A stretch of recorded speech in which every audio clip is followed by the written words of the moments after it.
it's been a bit of a lull since our last, after our last get together, right?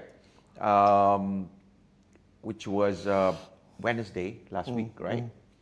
And then we were waiting for the big beautiful bill, whether it's going to pass Congress or not and get signed by the 4th of July. I was not optimistic about that, you know. And all of a sudden, lo and behold, bang, 4th of July, it get done, which is actually quite amazing in my opinion, you know. And the impact, what people don't realize for us is actually the impact of it goes beyond America. Everything the US does has an impact over the whole world. Look, if America catches a cold, the rest of the world sneezes. Exactly. There were no qualms about that for sure. What took me by surprise, bro, Right. was the fact that Elon Musk announces his America party. I'm like, what the fuck are you trying to do, man? Yeah. You know, I mean, Tesla shareholders, right? They have suffered through all the nonsense that he's been very distracted the last few months now. True. He's just done with Doge, and then now he was supposed to be the best buddies with Trump, and then now he's got a spat ongoing. Right. He starts to lay into the precedent, right, in terms of how he conducts himself. Right. And then he basically creates an enemy out of the most powerful man in the world by saying, hey, I don't like what you're doing in your party. I want to start a party myself. I mean, what the hell, man? You know? But he's the richest man in the world. Yeah. If anybody can pull anything off, including solving global traffic woes, including a journey to Mars, including global connectivity, internet, this guy can lah. But I mean, what are you thinking? How thin do you want to spread yourself? Well, I think, you know what's so funny about that actually? Is he joking or is he serious or what? I still don't know. I think the problem with Musk is actually he is what do you call? He's a bit on the spectrum. A bit? You think? I think a bit. He's like. It's like, yeah, I know, and that's what makes him the pioneer tech leader of the world. In essence, I mean, you're talking about the Boring Company, you're talking about SpaceX, you're talking Tesla, you're Neuralink, talking everything. I mean, the world's biggest problems, he's trying to solve. Correct. But he's basically solving it from a technical standpoint, okay? As a businessman, he is what I call an entrepreneur pioneer. His products are proprietary. His product does not exist per se, but he creates them and then it becomes the demand is created. So for people like that, they are used to getting their way. They don't really have to negotiate, they don't have to compromise, so their mindset is very different. And that's why when he got into politics of supporting Trump, actually that was, whilst it's not quite unexpected of him, but it was a clash of ego that was only going to end in one way lah. Yeah. You cannot have two lions on the top of a mountain. There's no way, okay? I know. Okay, so the thing is, we used to make a big deal out of Steve Jobs and Apple, the closed garden, the ecosystem, but that was in technology, right? With Elon Musk, he's taken that idea to the next level, to the nth degree. Why? Because everything that he does is all interlinked in one big ecosystem, except that this is a global, in fact, universal one, Yeah. His journey to outer space, his Neuralink, his Tesla humanoid robots and battery storage, his Boring Company and global traffic, everything is going to be connected, And when it's connected, do you think that if he does not have positive intentions, he's the atypical doomsday guy because he will control everybody. He controls the way you connect to the internet. He controls your brain. He controls your transport. He controls your second home away from Earth, which is at Mars. He controls everything. So what I'm trying to say, right, is that if he starts Party America, if he takes it even anywhere near some kind of material traction, he's going to control your politics as well. So that's the larger concern lah. Just apart from being a Tesla shareholder, right? And if you're like, what the hell, right? You've already got so many things on your plate, and then you want to do this. But I understand why he's doing it. Because he's trying to engineer everything. He's an engineer, right? Yeah, but you know what? Yeah, keep talking, keep talking. Well, you know what? I think actually Doge is an indication of how he doesn't understand or how he's, shall we say, he's mismatched with politics. Okay, even during campaign, As a character. as a ca- as a personality, and as a character, the way you put it. Yeah. I mean, there was some time during the campaign which I was like, there was quite some cringe moment in my opinion, right? The whole Rara thing was Yeah, staged, I know, right? it was a bit too much. Then when he was handling Doge, for example, it's such an easy sell, you know, but he took it to the point where, as if he runs his entrepreneurial, again, as I said, proprietary company where he can just simply chainsaw anybody he wants. But you do have to cut the bloat, but you don't have to be gleeful about it. The problem with the way he handled it was he was practically almost gleeful about what he was doing, and that does not sit well with a lot of from a public perception standpoint, right? You gotta go and play a bit of politics in the sense this is something we have to do, right? And people are going to be out of jobs, you know. Yeah. So when people, I mean, there must be some empathy shown to a certain extent. You don't have to show at least show 60% empathy, all right? But the way he does it was I think almost dismissive of people. So that is his problem with politics. And it goes the same way with how he has looked at it from a deficit standpoint relative to Trump. Trump is a businessman who has to deal with shareholders, who has to deal with authority because he's a builder, right? He has to finesse the authority, the building authority, the council, the contractors that he's going to be working with. Yeah. Elon does not. So for Trump, he has to get this agenda through, which is a legislative agenda, so that he can do his executive power action, which is his presidency.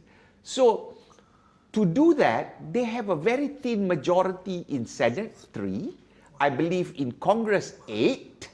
So even in Senate, it was passed by the deciding vote of the vice president. In Congress, I think they swung it by what? 4 votes or something like that? Yeah, so I think a lot of the concern about the big beautiful bill is the additional 3 or 4 trillion it puts onto the balance sheet, right? Right. Okay. And everybody's saying, oh, it's the death of the US dollar, there's no way back, etc. I think a lot of people don't realize that a lot of the money that's going to be spent is actually just an extension of the tax cuts, which have been put in place since 2016 under Trump Part 1, and they're just an extension of the deadline. If they don't extend this deadline for the Trump tax cuts from the first edition, you're going to have a lot of people being unable to pay for the additional tax bill, which is going to be a big problem. Wow. Right? The incremental additions to the deficit, to the debt burden, is things like the exemptions on your tips, which I think which is a normalcy in America. But the most, I think what I understand from the bill, the majority of the additional debt burden is just basically the numerical equivalent of the tax cuts from the first Trump administration, which I think is where it is. So it's not really that much of a problem. I was a bit surprised by the extent of Elon Musk's public dissatisfaction with the bill, which then has widened this rift between him and Trump. You know, both are businessmen, right? Elon Musk is a businessman, Donald Trump is a businessman, but Elon Musk is a very different character from Donald Trump. Yeah. Right? He's like Steve Jobs. He just needs to get shit done. If you don't give me an A fucking plus product, you're out of the bloody team. you know what I mean, right? Yeah. That's Steve You Jobs. can't do that with the government. You cannot can't do that, Yeah. right? You can't just like, okay, fuck off, right? Yeah. You can't do that, right? Yeah. Whereas Trump is much more diplomatic, even in his abrasive way. Correct. He knows how to smooth things Correct. over. He gives, he takes, he gives, he I mean, takes, right? I Yeah. can tell you, I was really impressed with, I think Speaker Johnson did a great job. Yeah. Right? And Trump had a lot to do with helping it to get through. And that is not an easy feat. And to do that, exactly on the 4th of July, I thought it was going to drag on, until the last minute to September probably, So, but if that was not done, you're looking at actually, the highest taxes, that's tax increase basically in history. Yeah. Right? Yeah. And then what are you talking about? Inflation and the economy. Yeah. So all this talk about, as far as the deficit is concerned, for me, you've got time to deal with that in the next 2 years. All right? You've got other bills that can come along to handle those things. You've got executive section. You've got the tariff that are not factored into the CBO numbers. Okay, you've got GDP growth that, I don't know how the modeling or the CBO goes in. The CBO is always wrong. There you go. They're always I agree revising with the you. numbers. Okay? Yeah. So the thing is, what Donald Trump is doing right now, I look from the first conversation we had, I understand that. I mean, you run businesses. You have said that you don't mind running deficits as long as the cash flow can support the deficit. That makes enough sense, right? Yeah. But when because you need to, Correct. so let it be Correct. until you get the whole house in order. I understand. Yeah. I understand.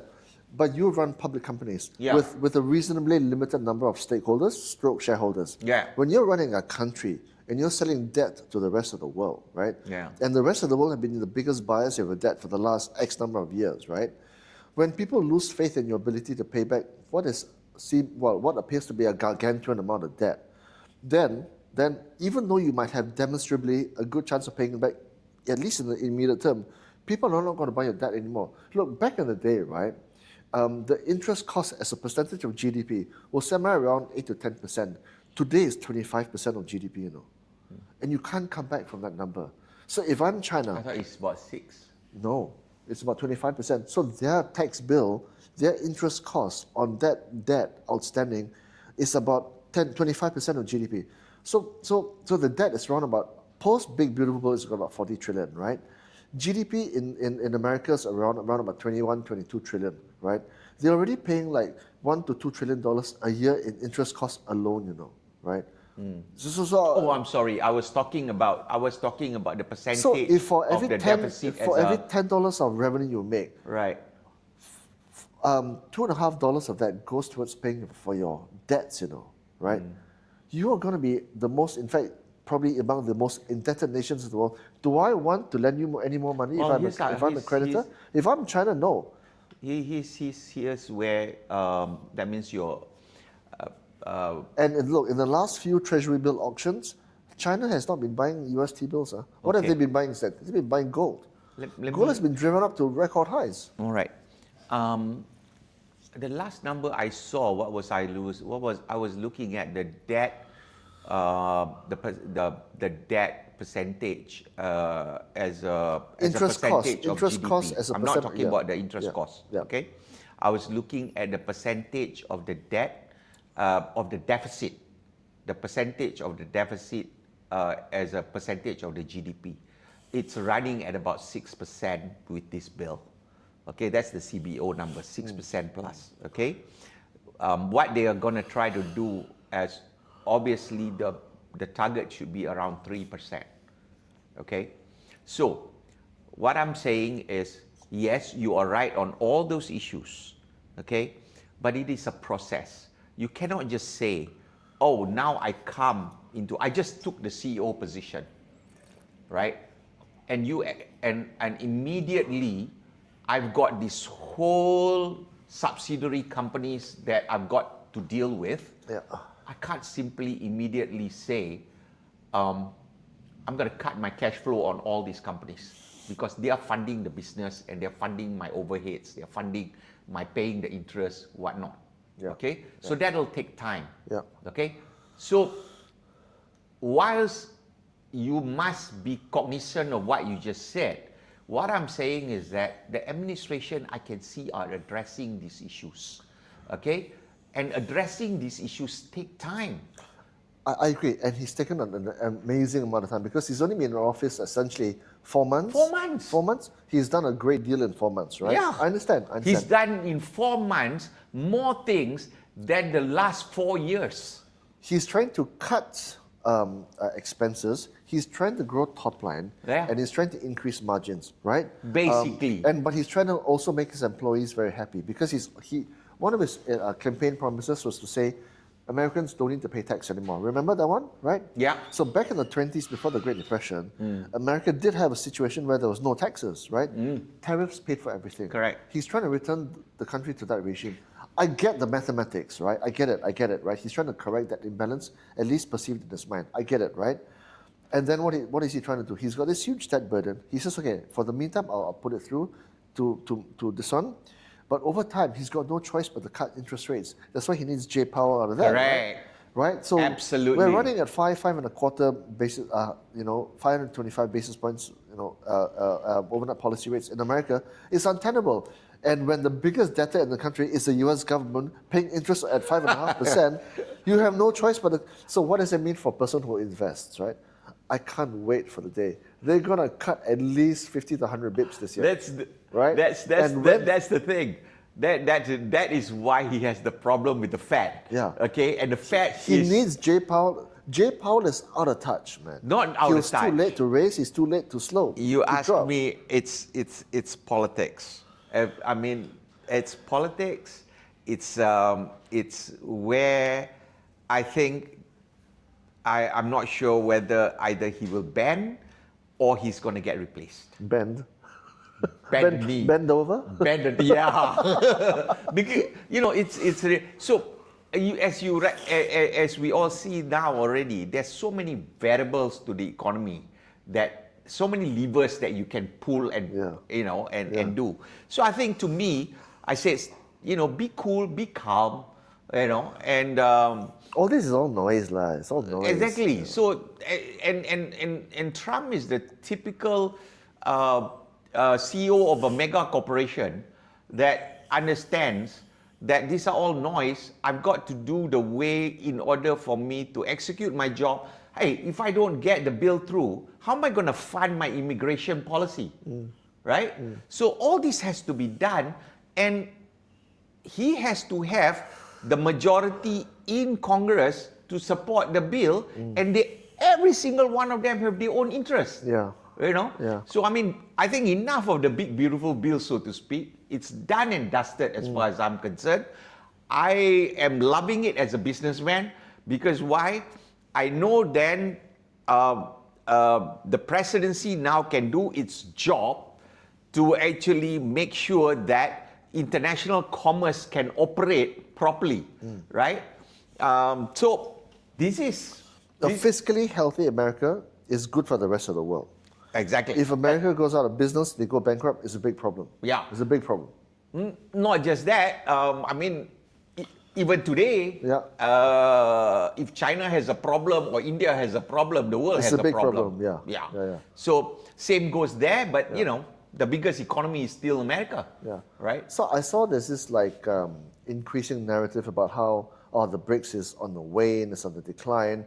I think Xi Jinping didn't go to the BRICS summit recently, and people interpreted his non-presence as this thing that China is cooling on the whole idea of BRICS. I don't think so. I think the bigger the debt problem in America, the more compelling a narrative there is for an alternative world order. And none more so than now, But I think it's important for a multipolar world. You cannot have one big dog running the world. You cannot. It's not healthy, They're already doing Brazil, Russia, India, China. They're already doing a lot of trade by themselves away from the US dollar system. They're settling in yuan. They're settling in rubles. They're settling in other ways and forms. I think it's good. I think I don't think that Trump was want to see BRICS even get off the Of ground. course, of course. And I don't. But the way the Americans think is there's only one way. There's winner, there's loser, right? The way the Chinese think is that okay, everybody has a contribution, right? This whole common interest thing that China has propagated, right? With America, we're either the winner or the loser. I'm not sure. I'm not. So you spent many years in America, right? Right. I have a different point of view actually. I mean, I'm going to counter you on this narrative. Okay. All right. I do agree one thing. First, let me go on what I agree with you lah. Okay. What I agree with you is actually America's mentality is actually we are number one. Yeah. Okay. That is actually, and we want to stay number one. Obviously. And I mean, the what I've learned. I mean, in my times in the States. And knowing it so well is the culture is such. I admire that culture because why? It's a culture that we all should have. A winner's culture. A winner's culture, which is basically I want to be number one. First of all, I want to be number one, right? If you don't want to be number one, you'll never be number one. Okay, so they are number one. So they want to be. They want to remain number one. It's only natural for a winner to want to stay to be a winner. But are they really number one though? Okay? Are they really number one? I still believe so. In terms of GDP per capita, in fact, even in GDP output, are they number one? I don't know. GDP, they are still barely. Maybe Some China numbers is gone. suggest otherwise. But GDP per capita, they are still number one. Okay? GNI per capita, yeah. In terms of, technology, you so can argue. You can say you can see that they think that they know that they're losing their grip on the number one status.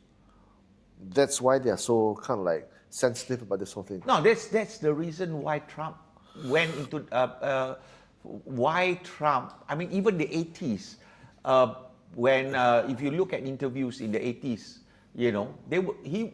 people were already asking him, "Are you gonna run for presidency?" I saw those shows, yeah. Letterman and all that, yeah. He was saying, he was talking about tariffs then. Yes. Right. So actually, I do believe that, and in spite of what people say, right, it's a question of a genuine responsibility for him in terms of saying, "I want to keep America to be number one."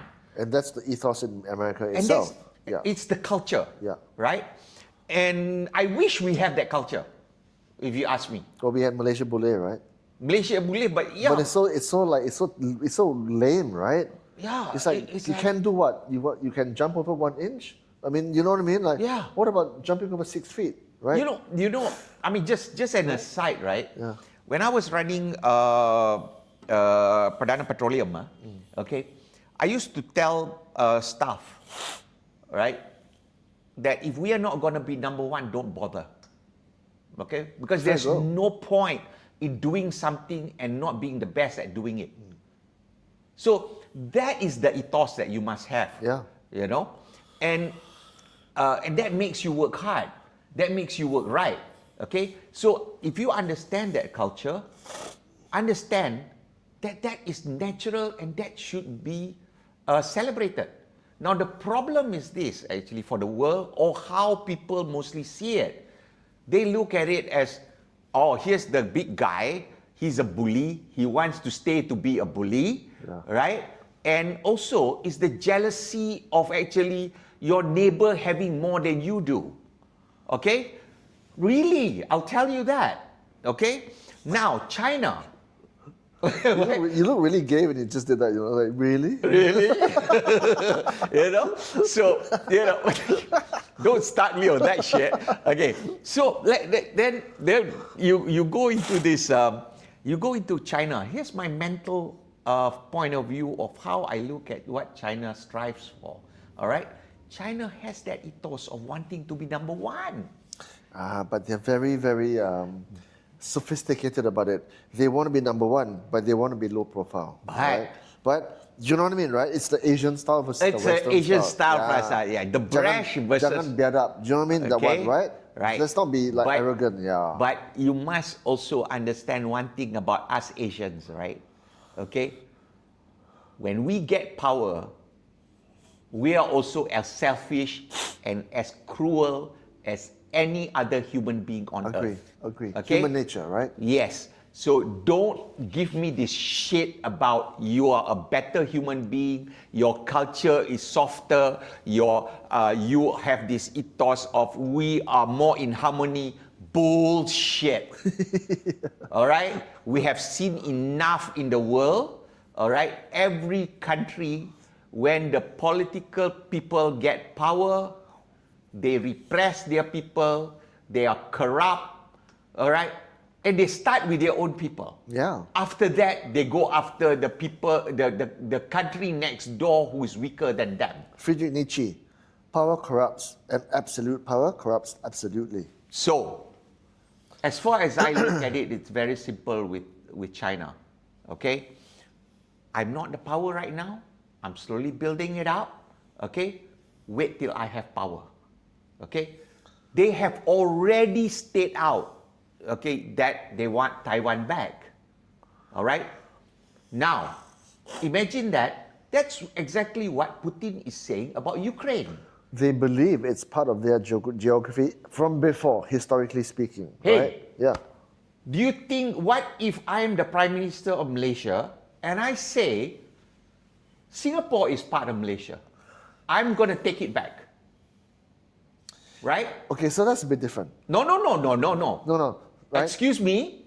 It's not long historically when it is part of Tanah Melayu. So if I want to be this ethnocentric dictator, Yeah. and I say, screw you, yeah, you're part of my country. You're part of my backyard. Okay, I'm taking you back. Do you know what? If I was talking to an animal now, right? Right. And you're trying to explain borders and passports and immigration and Right. nationalities and Right. flags Right. and currencies, the animal will be like, "What the fuck are you talking about?" Right? A horse that runs from Mongolia to China to the US to Russia down to Burma. The wild horse knows not passports or borders or immigration. Animals don't have any idea of these things. It is only human constructs that we have all these things. Well, Oh, Malaysia belongs to this, the Bumiputra. Or Singapore belongs to Tanah Malaysia. Or Taiwan belongs to China. Even America talks about being Canada, taking Canada back. How ridiculous, right? This is the thing. I think We are sometimes visitors to this earth, you know. Well, now you're Right? being come Okay, on, lah. No. Okay, Now you're being so- philosophical. Of course. You know? Because this whole idea that this belongs to this or that belongs to that, it's just bullshit. Exactly. So then, to me, I mean, being practical from a practical standpoint of 21st century system. Okay. There are borders, there are passports, there are established situation. Yeah. Okay. So same with Russia. You can't get back Ukraine. Yeah. All right. But you've got a war right now. How do you resolve that? To me, same with China. You've got Taiwan. Yeah. All right. Leave them alone. Yeah. They want their own place.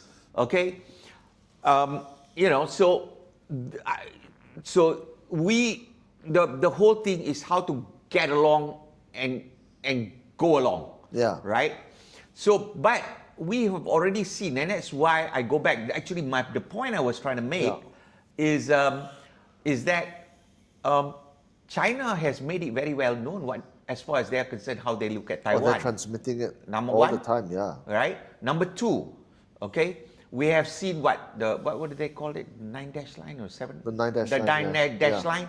If you look at the map of the 9-dash line, It comes very near to... it's ridiculous. Yeah. I mean, and if that is not bullying, I don't know what is. Yeah. Okay? So for people to say that, oh, China is this nice, peaceful country that really wants to... Bullshit! You know, Okay. I was in Tibet a couple of years ago, right?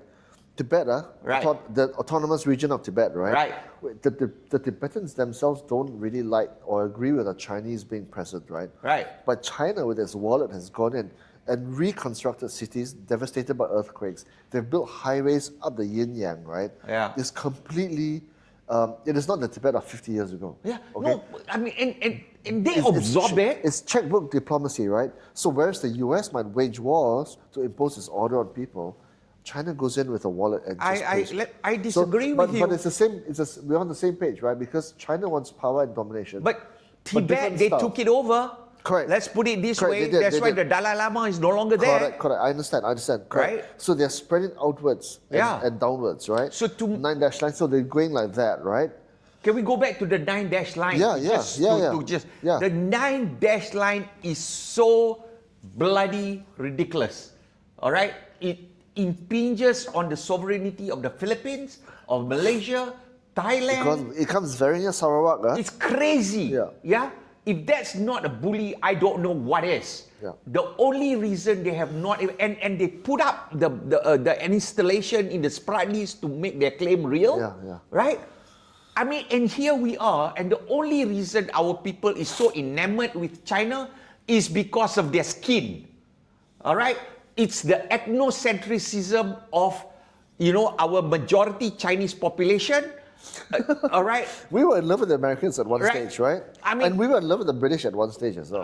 Yeah, but then again, let's be very honest. It's the same way the Malays here identify with Saudi. the causes of in the Middle East. Yeah. Right. Yeah. So can we just stop and just be objective when we look at things?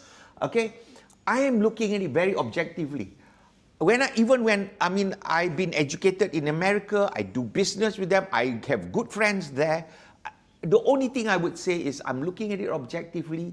I understand the culture, and to me, if the Democrats had run the presidency today, that place would be going down the drain.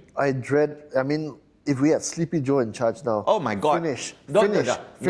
If you have Kamala, finish.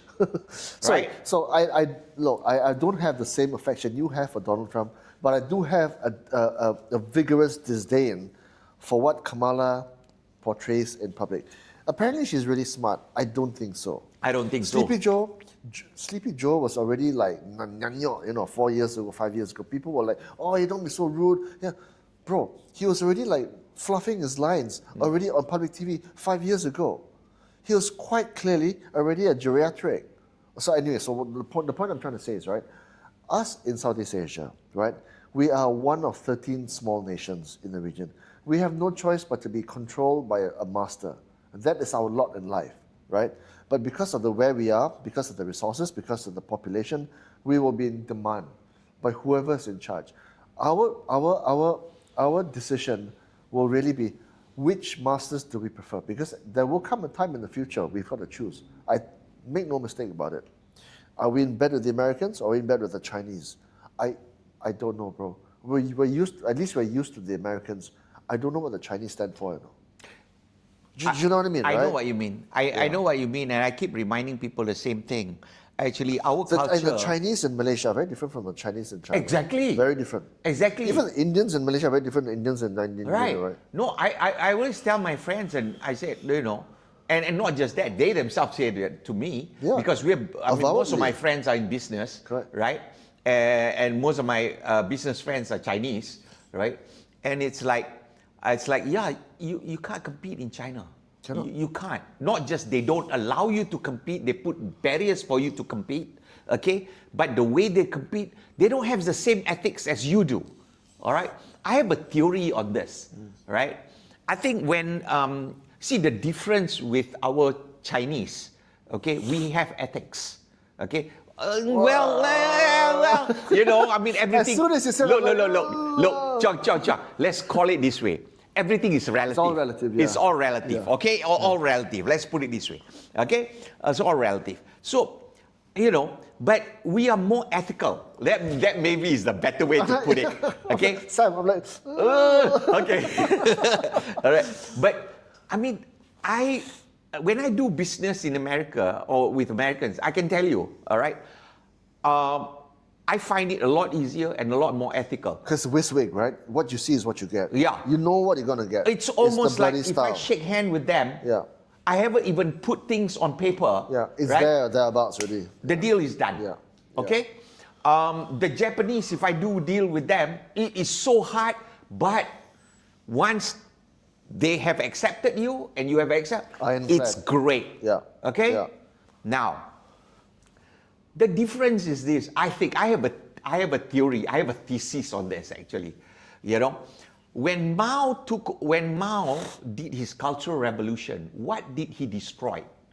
He basically got rid of all the intellectuals, all the Confucianist culture of China actually. Which continues to today in ASEAN. All right? Yeah. Yeah, which With the continues diaspora. today in our culture. With the diaspora, whether it's in Singapore, the Philippines, or Malaysia, Correct. or Indonesia. That Confucianism exists. But I'm not sure I'm telling you, I feel, I don't know, I'm just, this is only a hypothesis, right? Yeah. But imagine 6 million people died, okay? Intellectuals were actually selected out of the system, okay? And basically either end up in their version of gulags or whatever, or culture, this one, died in encampments and whatnot. So what you've got left in that society is about, I don't care how it's done, we just have to actually make money, okay? And for them, stealing IP is no issue, you know. Have you seen those knockoff Rolls Royces in China? It's incredible, you know. Yeah. No. It's exactly, there's this entire Apple shops in China, which actually is not Apple. Yeah. But it's designed exactly like Apple. Do you know there was? Did you realize there was a viral video? Yeah. There was a viral video being circulated about this fat. I call it fat China man. Okay, you know. You just described 75% of Malaysians. You know, who was feeling proud that he was an OEM in China, producing this what do you call knockoffs of all this.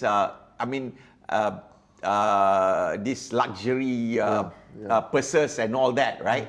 Okay, and he was going. This is how much it costs. This is how much it costs. Blah blah blah. I could sell it for you like this, you know, just without the brand, you know, and whatnot. And I, you know, I was so pissed off, and yet it was so viral among our people, especially our Chinese people. Okay, they were like proud of it that, you know, look, you know, this is how the Chinese are so good. And I'm like going, excuse me, guys. I said, do you realize actually he is so arrogant? That guy is so arrogant about stealing. Yeah. Okay? He has no qualm feeling what do you call, proud that he stole IP, right? They don't see it that way. They don't see it that way. Bro, last time in the 70s, And 80s, the fact that our people can't even see that. Okay, and I said this, you know, as an example. I said, do you realize that there are designers involved that is highly paid by this by this corporation? It's an Asian thing, it's not a China thing. No, but let me put it, let me finish my point. Right? I said that work for 20 years to get recognized for their designers. Right? And that has value. Okay? I said, let me make you guys think. Think of our own Jimmy Choo. All right? Imagine if Jimmy's design, okay, somebody just take it, copy it, and sell it down there. Done. Pertama Complex is there already. There you go. Right? Okay, look. So, put yourself, so that is the culture we are talking about. Counterfeiting is institutionalized in Asia. All over Asia. India, Pakistan, Malaysia, Indonesia, everywhere, right? In the 70s, right? That's why. In the 70s, you had, I don't know, Billy Joel, right? Uptown Girl, whatever, right? You buy the cassette tape, you go and copy it 100 times on another TDK, right? 60-minute tape, right? You sell to your friends for 5 ringgit per mix. But this is what we used to do. We never thought about it, because the original tape is like 12 ringgit, right?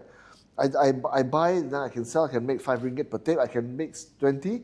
That's how my friend paid for his university in Canada, by doing counterfeit mixtapes. But we do it exactly. But what we don't realize actually, it's a systemic cultural problem. Corruption. Because why? Yes, it's ignoring the rule of law. It's ignoring intellectual property. No, not just that. You know what is the net effect of that?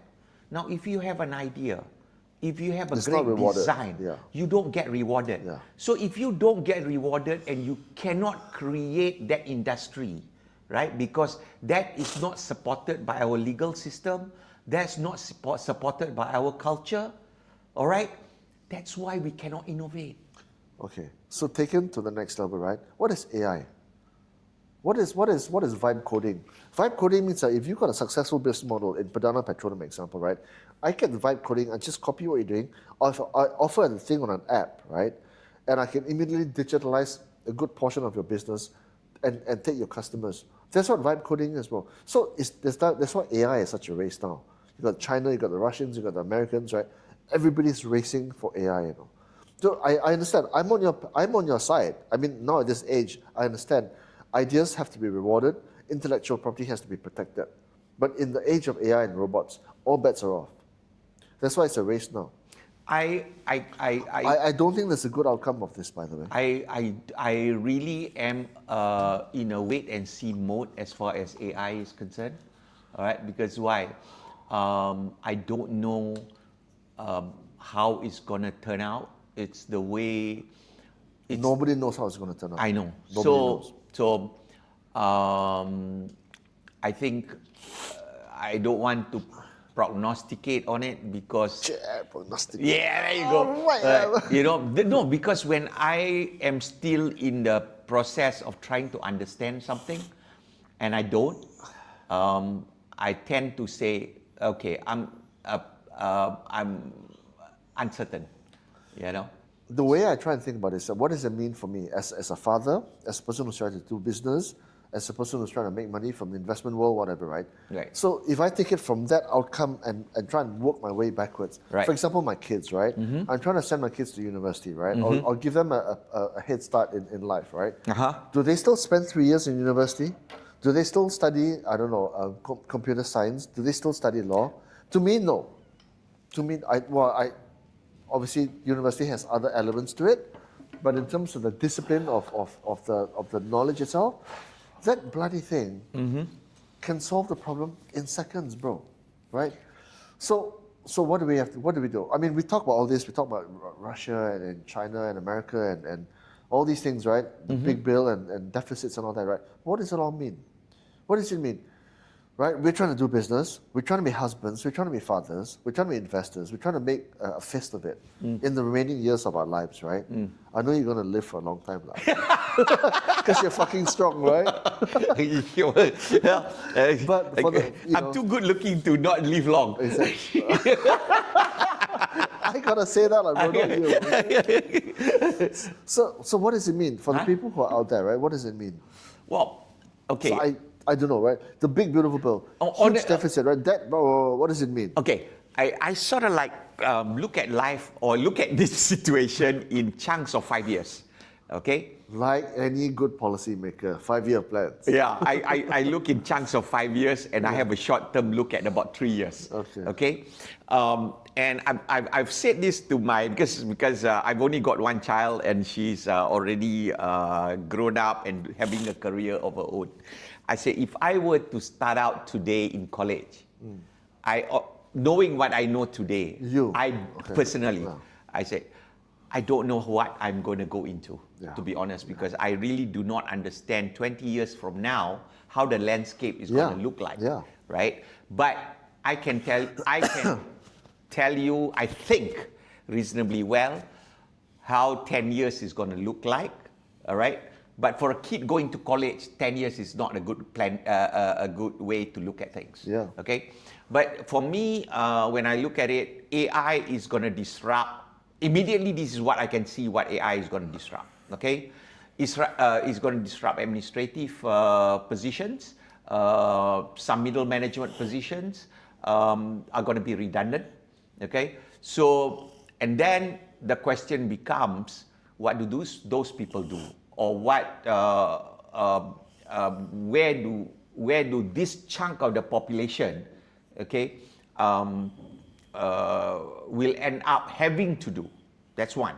Second is actually, if I were a kid going to college today, right? I've already seen the first disruption of college education, which means that a lot of college courses or even majors are no longer relevant. Right? So AI is just basically going to put it on steroids. Okay. So colleges itself are making themselves irrelevant. All right. And the problem with I can speak for American colleges because I'm more familiar with American colleges. You're actually American, right? Huh? You're actually American, right? You just look Malaysian, right? Just don't do that shit to me. Okay, no, I'm a redneck. Okay, so because I think, for example, I mean, the last decade or so of the left, I mean, American colleges has always been leaning left, but the last decade especially has been very ultra left, right? And the ultra left is very impractical. So they have bloated the cost of college, okay? And the way capitalism works is that if they can make money on bloated costs and still get people who are going to pay for it, so they will. Right. So that is what has happened in the American colleges, right? But the thing that is always going to be in demand would still be the engineering, the medical profession. Those you need to go through a certain. I don't know. Dude. You still need to go and practice. You still need to go to your labs and actually go through and learn from somebody, apprenticeship, so to speak. All right. When I was doing my chemical engineering, I mean, we had to go through. I mean, we have what you call mini refineries and mini factories that we work in, right? Which that's practical. But if you want to do, for example, sociology, right? I can get it on YouTube. You know, when the Americans bombed with their bunker bombs, Isfahan, Fordow, and one more place, right? You know what they did? They actually brought lorries with armed drones, right? And they drove them right up to the bomb site, right? And then they released the drones, right? And not the American, the Israelis. Sorry, it's Israelis, the Israeli attack, right? So the thing is, what I'm trying to say, right, is the amount of compute you can now jam onto a transistor this size. I mean, Blackwell's, NVIDIA's Blackwell, right? The amount of transistors per square micrometer is incredible, right? The amount of compute. So what I'm trying to say is that the kind of stuff that we used to do as humans, right, as engineers or doctors, right, you can mechanize that bloody thing now, and that thing can think for itself. Do you know what I mean, right? Well, so what I'm trying to say is that if you think medicine is going to be impervious to AI, I'm not sure. No, I'm not or saying engineering, that, right? I'm not saying that it's going to be impervious to AI. I think medicine is going to go through another revolution, but that's for another subject, because I think the way Western medicine has been is treating the symptom rather than treating the problem. Okay, so that's a different discussion. That's a different topic altogether. That alone is going to actually shake the whole system. The effect of AI, what I was talking about basically is a 10-year time frame, as I was mentioning. Beyond the 10-year time frame, I don't dare to predict at the moment because I'm totally unsure how much of an effect it will be. Okay, so I think that in the next 10 years, I can see certain things absolutely happening with respect to jobs, the type of jobs that's going to get eliminated, the type of jobs that's still going to be required, the type of skills really that can still be applicable if you're going to go to college, right? But beyond 10 years, I'm going to say I have no idea yet. You know, I don't even dare to speculate. So that's where I'm coming from. You know, but I think we sort of like, you know, run around that. can I get back to BRICS for a short while or not? Sure, Okay. sure. Can I get back to, because I found that very BRICS and then we'll interesting. go to Malta, yeah? Yeah, okay. Can I get a BRICS? BRICS as in BRICS. I know, bad okay? joke, yeah. You know, when we stop at that, we were mentioning about Putin and Jinping not being there. Cik lah, macam first name basis. Yeah, man. Vlad and Z. Correct, Correct. They're my bros. Bro, Okay. So I've been looking at it, right? I think, and it's very interesting that the two pioneer, actually the real the does not attend the summit. Okay. I read it a bit deeper than that. Okay, number one, I think I'm not sure what's going on with respect to how Putin is going to carry on with the Ukraine situation. Okay, I think Trump is getting a bit already. I mean, his patience has worn thin already. I think there's a paradigm shift. Based on the last news I saw, which is his press conference last week, on how he's going to approach it.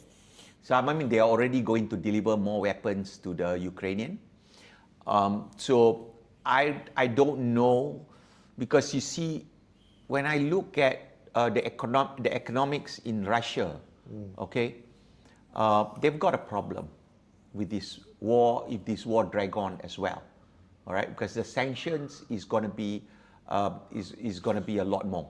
Okay, at the moment, most of their oil is coming from the Middle East and Iran, and that's going to be a problem. So that's one thing. Okay, so if I were looking at it from pure economic standpoint, I would find a way to end the war and actually reintegrate into the global economy. And you're gonna have to make a deal with Trump. Number one, that's what I'm thinking. Okay. Number two, as far as China is concerned, all right. Now, if you don't have a partner in Russia, because Russia has its own priority. Remember, they have both Russia and China.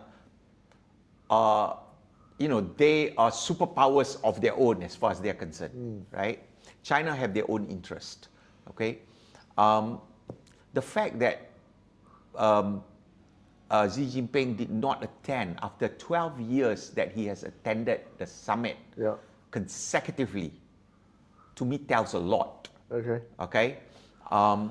There seems to also be, and I want to actually get some input from some of my friends in China, actually. And you know how China is, because anything coming out of China is all filtered. So you've got to really dig deeper and get some first-hand context. Luckily, we business people, we have our own sources, So China apparently there is a power struggle going on. Yep. Okay. From the last I heard was the party elder factions. Yeah, there are two at least that are struggling, and the military is basically coming out on its own, away from Xi Jinping. So that is something that I think I'm not ready to discuss, because I've got still some digging to do, okay, and seeing. But actually, I don't remember. I think I mentioned either to you privately or here. I said, let's wait for I think a few weeks back, I said, let's wait for the BRICS. I said, I'm very curious to see whether Xi Jinping is going to be at the BRICS summit or not, because for me, if he doesn't attend the BRICS summit, maybe I'm about 70% right that there's problem at home. Okay? So on that score, I'm sort of like saying, bing, my one red flag is already confirmed. Okay? So that to me also, with what Trump is doing with tariff and how he's reasserting American economic power, all right? And he's already said, if you join BRICS, Additional 10% tariff. Additional tariff is going to So be petulant. imposed on you. So petulant, but that's the way it works, lah. Yeah, that's the way it works. Yeah. I mean, if Malaysia had that power, you think we won't do that? You think Anwar can do that? I don't Yeah. think so. Oh, Shamsul would do that. Yeah, but you're not. I He's know. not you, yeah. Yeah. And you're not him. So, I mean, the thing is, you have to have economic power to do that. And also balls, lah. Yeah, you have to have a leverage. Yeah. You know, when I look at the tariff, Yeah. when I look at the exercise of the tariff, right?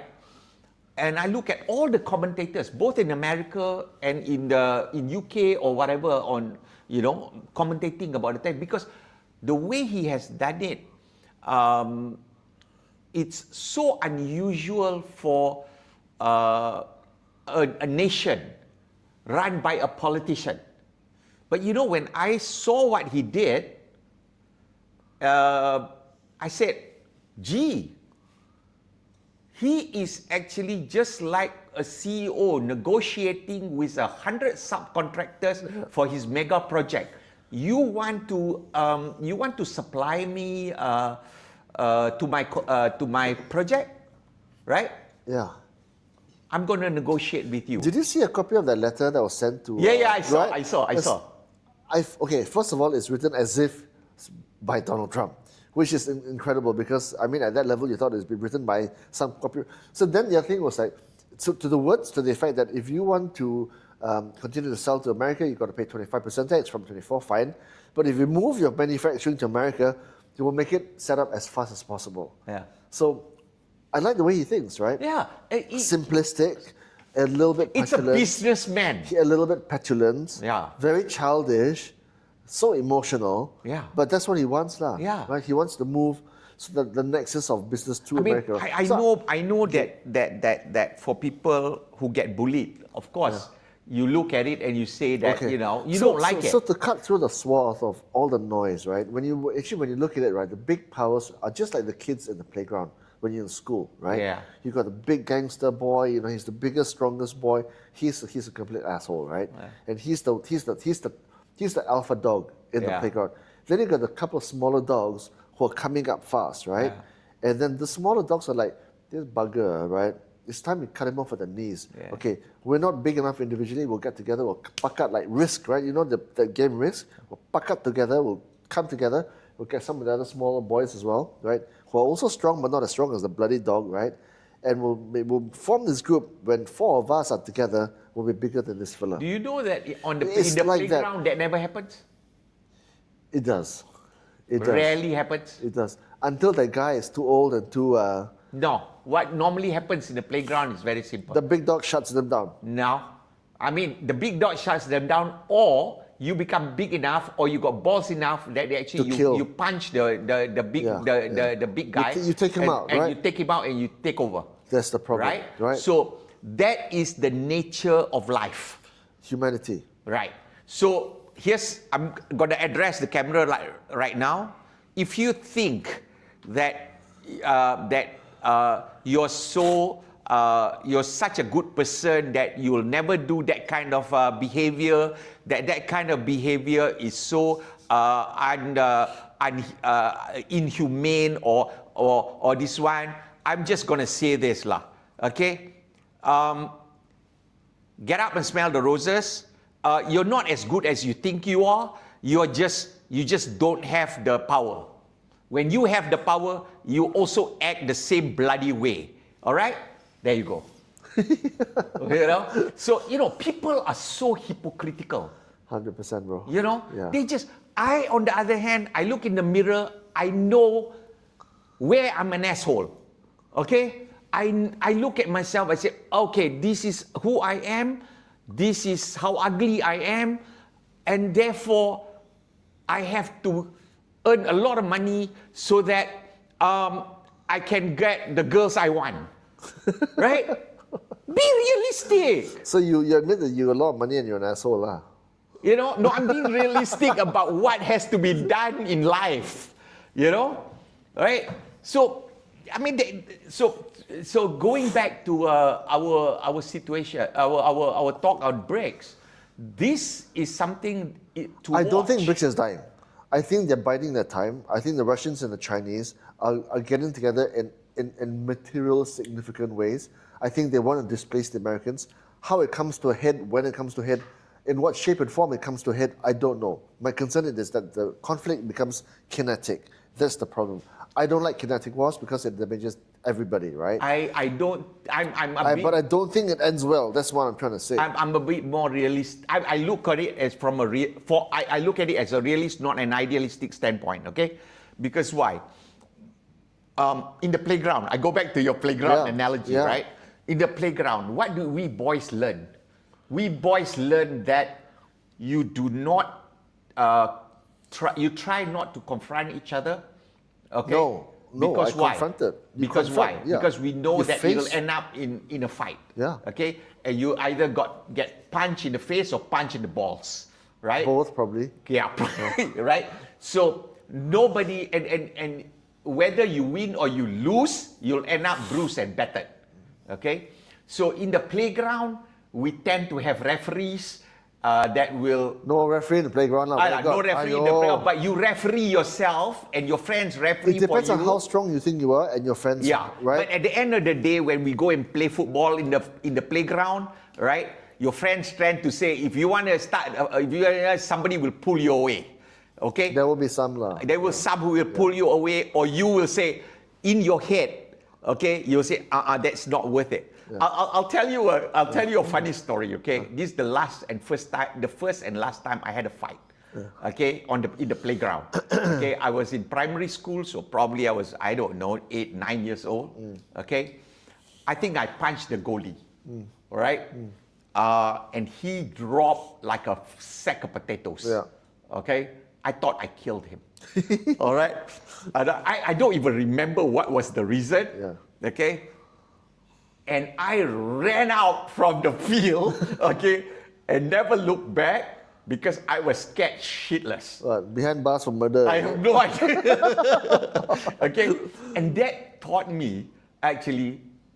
You're a lover, not a fighter. Don't fight. Yeah. Don't fight because either way you're gonna get hurt. Yeah. Okay, so when you look at what is happening today, as the realist, nobody really wants to take on. Into a kinetic situation. I agree, but I don't see how else it pans out because I do see how it's going to pan out. There is room for a multipolar world. I just don't see the emotional support behind it. Well, I think there is a there is a multipolar world, but there is always going to be an alpha among the multipolars. That's how it's going to turn out. And then, as you said, the ethos, the culture in America is that we're top dog. Yeah. And if we are going to be displaced, we're not going to go down without a fight. And not just that, right? You know what? We're not going to go down without a fight. Yeah. Well, that's America. Yeah, but then again, also if you look at it, right?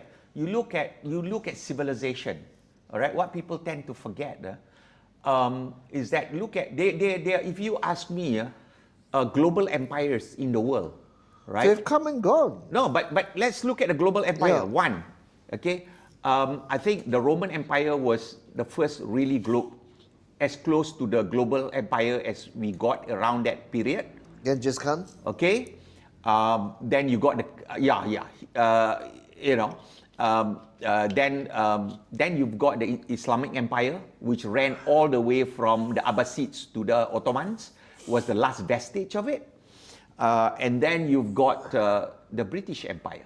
How long did the last empire last? How long did it go on? 300 years, 200 to 300 years. Yeah. So we have to be real, even with technology change, okay? How long has the American empire been in existence? Since the Second World War. 65, 70 years? No, sorry, 80 years? Right. Yeah. It's not gonna go away the next 70 years, my friend. I think you should move to LA, bro. All right. No, I'm just looking at. You're seeing Malaysia. I'll come with you. No, it's just I'm a student of history as well. Well, people talk about the fourth turning and everything's changing now, and right, even in like Eastern philosophies, they talk about the shift in moods and everything. I don't know, man. I'll go to this word though, to this, The more things change, the more things stay the Stay same. the same? Yeah. Yeah. Yeah. Because Is it why? Bob Dylan? I don't know, Maybe. no, Bob did say times are changing. Yeah, Right? yeah. But the thing is, what does not change is human being, right? Human being actually produces culture and civilization. And culture and civilization is very different than infrastructure, okay? Which is actually the precursor is the technology, right? We look at Malaysia. I mean, anybody who comes here, all my friends from America who came here and say, you guys are not a third world country, right? Well, where do you take them? Don't take them to public bro. No. I've taken my buddies. Take them to Tanjung Malim lah, bro. No, I've taken them all the way, drive to Penang. Penang is not, No. Buddy, it's not just Penang.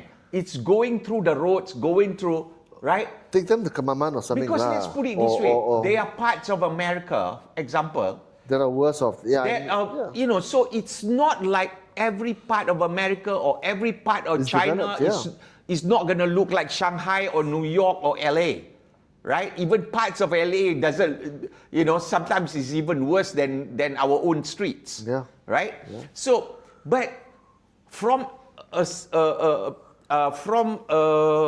overall standpoint, actually, the outside, we are pretty developed, you know. I agree.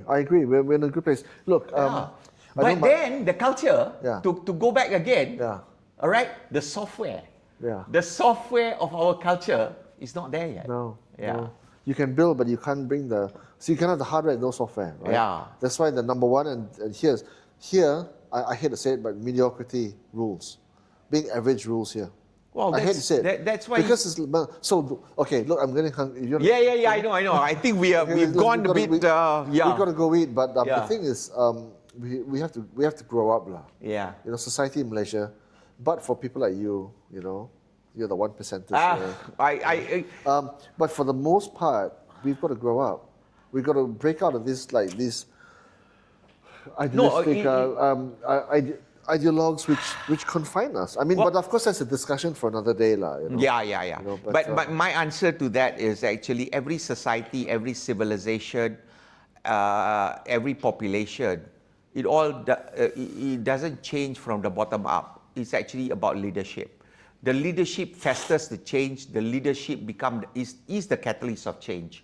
Okay, if you don't have the right leadership, you are not going to have change. If you have the wrong leadership, it's going to bring your country down. Fish neck rotten, right? Right. Okay. That's the why fish rots from the head down.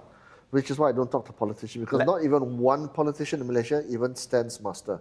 Anyway, should we go and eat? Because shall we? Yeah. Yeah, I think it's there you go. Let's wrap it up for today. Yeah, cool. All right. What are we going to talk about next week? I don't know. We'll figure it out then. We'll have our Friday session. Oh yeah. Yeah, and I think in a different setting. Yeah. Sure. Let's talk about but because we are going on all these current events, which are, I think the good thing is there's so many things that are going on that from both American global perspective, we bring a very different perspective for our audience. From what I see, I hope so. I don't know. I'm just trying to make sense of it as an individual. That's correct. Yeah. You know, but I mean, you and I have quite different perspectives. We come from a different background, and just coming from an experience from small business, running bigger businesses, and all that. You know, that has informed my way of thinking. My American education has also informed my way of thinking. You coming from finance and journalism, so that I love this combination of what we are trying to analyze and interpret what we see today. You can take the boy out of America, but you cannot take the America out of the boy. Hey, but then again, you can't even. You should listen to me when I speak Melayu, tau. Oh, yeah, you cannot take the Sungai Petani out of me. All right. Okay, one more thing. If we can ask whoever's listening to this podcast to tell us what you think. Any questions you want to ask, Sam is going to answer them, not me. And if you want to see us talk to anybody, let us know, and we'll hopefully try and get them, right? Yeah. Oh, we do have a guest next week. Okay. We do have a guest next week. Who is he? Said Outside the box. outside the box. Outside the box, yeah. Outside the box. I'm looking forward to have him. It's going to be next week, Friday. Yeah. And we're going to unpack what happened, how he see things with respect to Middle East and political Islam and we can go into the China. He's very knowledgeable on the China situation as well.